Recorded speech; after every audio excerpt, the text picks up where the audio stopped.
వేకువ వాక్యము wake up word కొరకై ఈ తెల్లవారుజామున 128వ కీర్తన 2వ వచనం. నిశ్చయముగా నీవు నీ చేతుల కష్టార్జితము అనుభవించెదవు. ప్రభునందు ప్రియులారా, ఈ ఉదయకాలము దేవుడు మనతో మాట్లాడుతున్న మాట నిశ్చయముగా అంటున్నాడు. రెండవది నీవు అంటున్నాడు.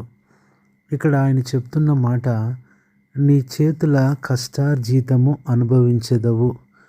నిజంగా చెప్పాలంటే ఈ సంవత్సరము 12వ నెల కూడా కొన్ని రోజులు అయిపోతూ వచ్చింది. సంవత్సర కాలం అంతా కూడా నీ చేతులు ఎంతో కష్టపడ్డాయి, ఎంతో ప్రయాసపడ్డావు. రాత్రింబగళ్ళు నిద్ర లేకుండా ఎంతగానో శ్రమ పడుతూ వచ్చావు.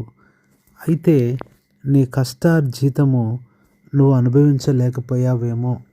ఇంకా అప్పులు అలాగే ఉన్నాయి, ఇంకా రుణాలు అలాగే ఉన్నాయి. ఎంత ప్రయాసపడినప్పటికీ కూడా ఏమీ మిగల్లేదు. జీవితం ఎంతో బాధగా ఉందేమో. గత 11 నెలలు కూడా నువ్వు పడిన ప్రయాసకు తగిన ప్రతిఫలము నువ్వు అనుభవించలేకపోయావేమో. అందుకనే ప్రభువు నీతో మాట్లాడుతున్నాడు. ఇక మీదట అలా కాదు, నిశ్చయముగా నీ చేతుల కష్టార్జితము నువ్వు అనుభవిస్తావు అంటున్నాడు. నిజంగా ఎలాగ మన కష్టార్జితము మనం అనుభవించాలి, ఎలాగో ఆ కష్టార్జితము మనము పొందగలము అంటే హగ్గయి గ్రంథము 1వ అధ్యాయము 6వ వచనంలో చివరి మాట, మీ జీతము చినిగిపోయిన సంచిలో వేసినట్టుగా ఉన్నది.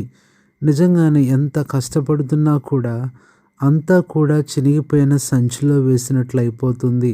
కారణం ఏంటంటే ఇక్కడ ఈ కీర్తనలో మనతో దేవుడు మాట్లాడుతున్న మాట 128వ కీర్తనలో, ఆయన యందు భయభక్తులు కలిగి ఉండాలి, ఆయన త్రోవల్లో మనం నడుచుకోవాలి. అనగా దేవునికి చేయవలసింది మనం చేయగలిగినప్పుడు, దేవునికి ఇవ్వగలిసినది మనము ఇచ్చినప్పుడు దేవుడు ఖచ్చితంగా ఆ అనుభవంలో ఆ కష్టార్జితాన్ని ఉంచుతాడు. అందుకని ఇక్కడ ప్రభువు అంటున్నాడు, నిశ్చయముగా అంటున్నాడు. గత 11 నెలల్లో నువ్వేమి అనుభవించలేకపోయావు. బాధలే అనుభవించావు, నిందలే అనుభవించావు, కష్టాలే అనుభవించావు, ఎన్నో తిరస్కారాలు అనుభవిస్తూ వచ్చావేమో, ఎన్నో చెప్పుకోలేని పరిస్థితులు నువ్వు అనుభవిస్తూ వచ్చావు. ఆ అనుభవాలు నీకు తప్ప ఇంకెవ్వరికీ తెలియదు. అలాంటి పరిస్థితులు గుండా వెళ్ళిన ప్రియ సహోదరుడా, సహోదరి, ఈ చివరి నెలలో ప్రభు నీతో మాట్లాడుతున్నాడు. నీ అనుభవంలోనికి ఆయన కొన్ని తీసుకొని వస్తానంటున్నాడు. ఎప్పుడైతే కష్టార్జితము మన అనుభవంలోనికి వస్తుందో కొన్ని మన అనుభవంలోనికి వస్తాయి. దేవుని వాక్యంలో నుంచి మనం చూస్తే 7 విషయాలు. మొట్టమొదట ఏంటి మన అనుభవంలోకి దేవుడు తీసుకొస్తాడు అంటే, నెహెమ్యా గ్రంథం 9వ అధ్యాయము 36వ వచనంలో, దాని ఫలమును దాని సమృద్ధిని అనుభవించున్నట్లు. మొట్టమొదట దేవుడు ఆ యొక్క సమృద్ధిని అనుభవించేటట్లుగా దేవుడు మనల్ని చేస్తాడు. ఇది మొట్టమొదటిది.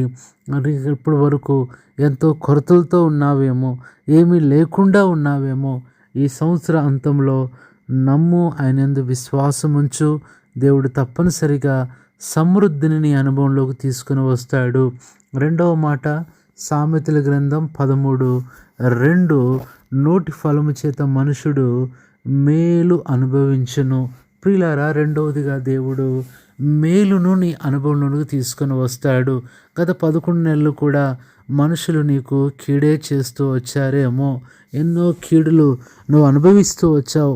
కానీ ప్రభువు ఈ సంవత్సర అంతములో మేలైన అనుభవంలోకి నిన్ను తీసుకురావాలని ఆశపడుతున్నాడు. ఇది రెండవది.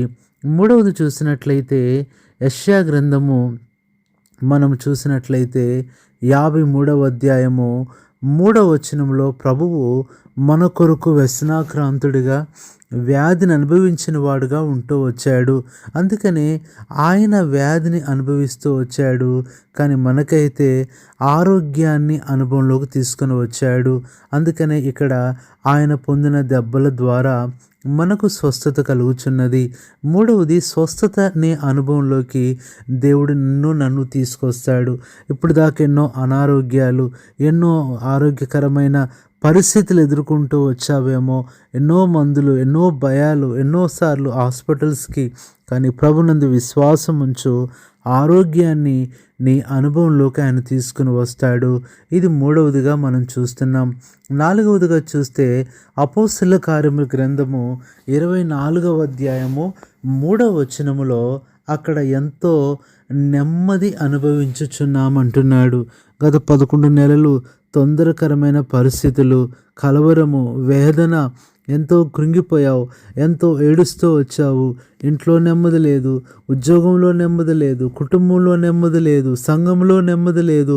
ఎంతో కలవరాలతో వచ్చిన ప్రియ సహోదరుడా, ప్రభువు ఈ సంవత్సర అంతంలో నెమ్మదిని నీ అనుభవంలోనికి తీసుకురావాలని ఆయన ఆశపడుతున్నాడు.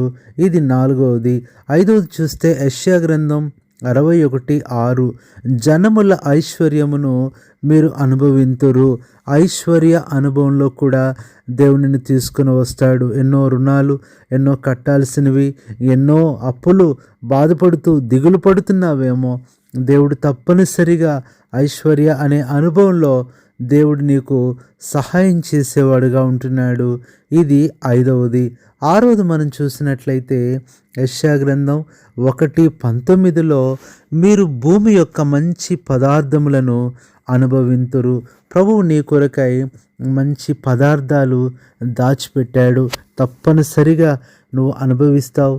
దేవుడు తన సొంత సమయంలో ఏ రోజు ఏది కావాలో నీకు అనుగ్రహిస్తాడు. నువ్వు ఎదురు చూసి అది పొందుకో. 7వ మాట దానియేలు గ్రంథం 12:2, కొందరు నిత్య జీవము అనుభవించుటకు. గత 11 నెలలు మరణకరమైన పరిస్థితులు ఎదుర్కొన్నావేమో, మరణానికి నీకు కొంచెమే ఎడమైందేమో, ఇంకా మరణిస్తావు అని ఆ పూర్తి డెసిషన్లోకి వచ్చేసావేమో. అయితే దేవుడు నిత్య జీవ అనుభవంలోనికి నేను తీసుకురావాలని ఆశపడుతున్నాడు. కాబట్టి ఉదయకాల సమయంలో ప్రియ సహోదరుడా, సహోదరి, ఇంకా ఈ లోకంలో ఒకవేళ పాపపు అనుభవంలోనే ఉన్నావేమో, సుఖము అనే అనుభవంలోనే ఉంటూ వచ్చావేమో, వాటన్నిటి నుంచి బయటకు వచ్చేసాయి. అలా ఉంటే నీ జీతం కూడా ఆ చినిగిపోయిన సంచిలో వేసినట్లే ఉంటుంది. నీ కుటుంబము, నీ పరిస్థితులు, కష్టాలు అవన్నీ పెరుగుతూ ఉంటాయి కానీ తగ్గిపోవు. దేవుని యందు భయభక్తులు కలిగి ఆయన యందు విశ్వాసం ఉంచి చూడు. తప్పనిసరిగా ప్రభు చెప్పినట్లు నిశ్చయముగా నీ కష్టార్జితాన్ని ఈ దినమే, ఈ నెలలోనే అనుభవిస్తావు. ఆ సమృద్ధిలో నువ్వు ఉంటావు. అలాగూ దేవుడు నీకు సహాయము చేయునుగాక.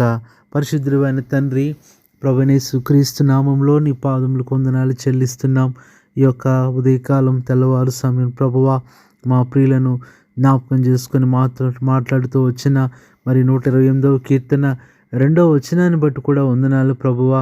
నిశ్చయముగా నీ చేతుల కష్టార్జితాన్ని అనుభవిస్తావన్నమాట మా ప్రియుల హృదయాల్లో, వారి జీవితాల్లో నెరవేర్చి ప్రభువా, వారు పడుతున్న కష్టం, తెచ్చుకుంటున్న ఆ జీతం, అది చిన్నదైనా అది కొంచెమైనా మీరు ఆశీర్వదించి దీవించి ఆ సమృద్ధి అనే అనుభవంలోకి నీ బిడ్డల్ని తీసుకొని వచ్చి ఈ నెలలో గత 11 నెలల్లో ఉంటున్న రుణాలు, అప్పులు, బాధలు, కష్టాలు, టెన్షన్స్ అన్నీ కూడా ఈ నెలలో తీసివేసి, కొట్టివేసి, మీరే తీర్చివేసి మీ వాగ్దానం నెరవేర్చి నూతన సంవత్సరంలో ఎంతో నెమ్మదిగా, సంతోషంగా, ఫ్రీగా ప్రవేశించగలగటానికి బంధకాలు, బాధలన్నీ తొలగించి సహాయం చేయమని మా ప్రభువైన యేసుక్రీస్తు నామంలో ప్రార్థిస్తున్నాము తండ్రి.